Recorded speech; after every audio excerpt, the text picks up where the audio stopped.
میں نے اس کے گھونسے کو خالی دیکر ایک زوردار مکہ اس کے بائیں گال پہ رسید کیا۔ وہ لڑکھڑایا، پھر چت گر پڑا۔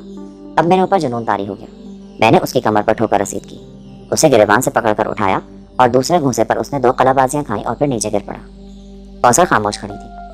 میکنا بہت ہی کمزور نکلا، میرے 3-4 گھونسوں پر حواس چھوڑ بیٹھا۔ اس کا گال پھٹ گیا تھا اور جسم کے بہت سے حصوں پر چوٹیں لگی تھیں۔ میں نے اسے آخری ٹھوکر رسید کی اور پھر کوثر کی طرف مڑا۔ آؤ۔ میں نہیں جاؤں گی۔ یہاں کیا کرو گی؟ اس کے ہوش میں آنے کا انتظار کروں گی۔ نہیں کوثر، جذبات کے ہاتھوں اس حد تک پہنچ جانا اچھی بات نہیں ہے۔ یہ میرا ذاتی معاملہ ہے۔ نہیں کوثر، یہ میرے مالک کی عزت کا معاملہ ہے۔ تم بے غیرت ہو، اس عزت کی بات کر رہے ہو جسے تم لوٹنے پر تلے ہوئے تھے۔ میری مرضی، میں جسے پسند کروں۔ یہ ہوش میں آئے گا تو میں خود کو اس کے حوالے کر دوں گی۔ اور اچانک میرا ہاتھ گھوم گیا۔ وہ زوردار ہاتھ مارا کوثر کے تو اسے زندگی بھر یاد رہے گا۔ کوثر ایک طرف جا کر گر پڑی۔ میں جھکا اور اسے باروں سے پکڑ کر کھڑا کر دیا۔ نواب صاحب کی عزت ایسے برباد نہیں ہوگی، سمجھی؟ وہ سہم کر رونے لگی۔ چلو اس طرف سے گھوم کر اپنے ٹرالر میں پہنچو۔ تم مجھے نہیں روک سکتے، سمجھے؟ اب میری بھی یہی ضد ہے۔ یہ بات ہے تو میں میکنا کو زندہ نہیں چھوڑوں گا۔ میں تمہیں قتل کر دوں گی۔ جاؤ۔ میں گھرایا تو وہ ٹرالر کی طرف بھاگ گئی۔ میرا ذہنی ہیجان عروج پر تھا۔ میں کوثر کو اچھی طرح جانتا تھا۔ وہ خراب نہیں تھی لیکن بے حد ضدی تھی، اور اس ضد میں وہ سب کچھ کر سکتی تھی۔ چنانچہ مجھے اب کوئی حل سوچنا ہی تھا۔ میری طرف سے جائے جہنم میں سب لوگ۔ ان لوگوں نے مجھے محدود کر دیا تھا، میں ان کے درمیان الجھ کر رہ گیا تھا۔ اب مجھے ان کے درمیان سے نکل جانا چاہیے تھا۔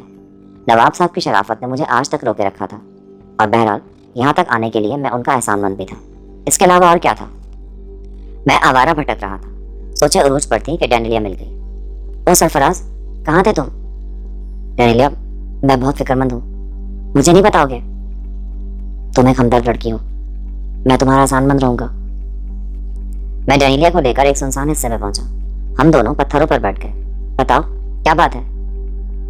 میں نے ڈینیلیا کو شروع سے لے کر آخر تک ساری کہانی سنا دی۔ معاملہ تو واقعی سیریس ہے، مجھے کسی کی پرواہ نہیں، بس کوثر رسوا ہو جائے گی۔ اور میکناز بہرحالت میں زخمی ہونے کی وجہ تو بتائے گا؟ ہاں۔ تب پھر ہم ایک کام کرتے ہیں سرفراز۔ کیا؟ میرے ساتھ تعاون کرو گے؟ پلان کیا ہے تمہارا؟ وعدہ کرو، منع تو نہیں کرو گے؟ نہیں، مجھے تم پر اعتماد ہے۔ ڈینیلیا کھڑی ہو گئی۔ اس نے اچانک اپنے بال بکھرا لیے، کپڑے پھاڑ دیے۔ میں حیران رہ گیا۔ ڈینیلیا نے اپنے ہی ناخن سے اپنے بدن پر کچھ خراشیں لگائیں اور پھر میری طرف دیکھ کر مسکرائی۔ اب ہم میکارڈ کے پاس چلیں گے۔ میں اسے بتاؤں گی کہ میکنا نے شراب کے نشے میں ڈوب کر میرے ساتھ بدتمیزی کی۔ اگر مسٹر سرفراز عین وقت پر مجھے نہ بچا لیتے تو نہ جانے وہ میرے ساتھ کیا سلوک کرتا۔ میں دنگ رہ گیا۔ میرے اوپر کوئی اثر نہیں پڑے گا، البتہ کوثر کی عزت محفوظ رہے گی۔ ڈینیلیا، تم اوہو، تم دوست ہو میرے، دوستی تو نبھانی ہے نا، چلو آؤ۔ پھر میکارڈ، کرنل ڈکسن اور پروفیسر ہیگلے کے سامنے ڈینیلیا نے زبردست ڈرامہ کیا۔ اس نے رو رو کر اپنی مظلومت کی کہانی سنائی۔ سب لوگ غصے میں آ گئے۔ کہاں ہے میکنا؟ بے ہوش پڑا ہے منحوس، مسٹر سرفراز نے اس کا دماغ ٹھکانے لگا دیا۔ پھر سب کے سب غصے میں بھرے ہوئے میرے اور ڈینیلیا کے ساتھ اس مقام کی طرف چل پڑے جہاں میکنا بے ہوش پڑا تھا۔ میکنا کی حالت دیکھ کر ان کا غصہ تشویش میں بدل گیا۔ اس کی حالت بہت خراب تھی۔ بہرحال سب نے مل کر اسے اٹھایا اور کیمپ لے آئے۔ اس کی ڈریسنگ وغیرہ کر دی گئی۔ یہ بات چھپ نہ سکی اور میکنا کے ساتھی بھی آ گئے۔ یہ بھی چند سرفرے نوجوان تھے۔ یہ ہمارا آپس کا معاملہ تھا، سرفراز کو مداخلت کی کیا ضرورت تھی اس میں؟ ایک نوجوان بولا۔ کسی کی عزت پر بنی تھی تو یہ آپس کا معاملہ کیوں ہوا؟ ڈاکٹر میکارڈ نے کہا، میکنا کے لیے سزا ضروری ہے، لیکن سزا دینے والا سرفراز کون ہوتا ہے؟ اسی نے ڈینیلیا کی عزت بچائی تھی، روک دینا کافی تھا، زخمی کیوں کیا گیا اسے؟ میں نے اس پر احسان کیا ہے، ورنہ اسے قتل بھی کر دینا ضروری تھا۔ کان کھول کر سن لو سب لوگ، اگر میکنا کو کچھ ہو گیا نا تو اچھا نہیں ہوگا۔ اور کان کھول کر سن لو تم سب لوگ بھی، اگر کیمپ میں آئندہ کوئی حرکت ہوئی تو حرکت کرنے والے کو سزائے موت ہوگی، دیکھ لیں گے ہم بھی، انہوں نے کہا، اور پھر وہ بے ہوش میکنا کو اٹھا کر اپنے ساتھ لے گئے۔ صورتحال درست نہیں تھی۔ تمام ذمہ دار افراد سر جوڑ کر بیٹھ گئے۔ ان میں نواب صاحب بھی شامل تھے، انہیں خاص طور سے بلایا گیا تھا۔ لیکن تم وہاں کیا کرنے گئے تھے؟ نواب صاحب نے پہلی بار خشک لہجے میں مجھے مخاطب کیا۔ میں نے چونک کر ان کی شکل دیکھی۔ کیا مجھ سے غلطی ہوئی ہے نواب صاحب؟ مجھے جواب دو اس بات کا، تم ڈینیلیا کے تعاقب میں وہاں کیوں گئے تھے؟ میں کسی کے تعاقب میں نہیں گیا تھا، اتفاق سے ادھر جا نکلا تھا۔ مجھے اس بات سے اختلاف ہے میکارڈ۔ کیا مطلب؟ میکارڈ حیرت سے بولا، یہ رقابت کا معاملہ بھی ہو سکتا ہے، پر لڑکی نے تو یہی بتایا فیروز الدین۔ تب بھی سزا دینے کا حق سرفراز میاں کو نہ تھا، میں نے اسے سزا نہیں دی، صرف ڈینیلیا کو بچایا ہے نواب صاحب، میں تمہیں اچھی طرح جانتا ہوں۔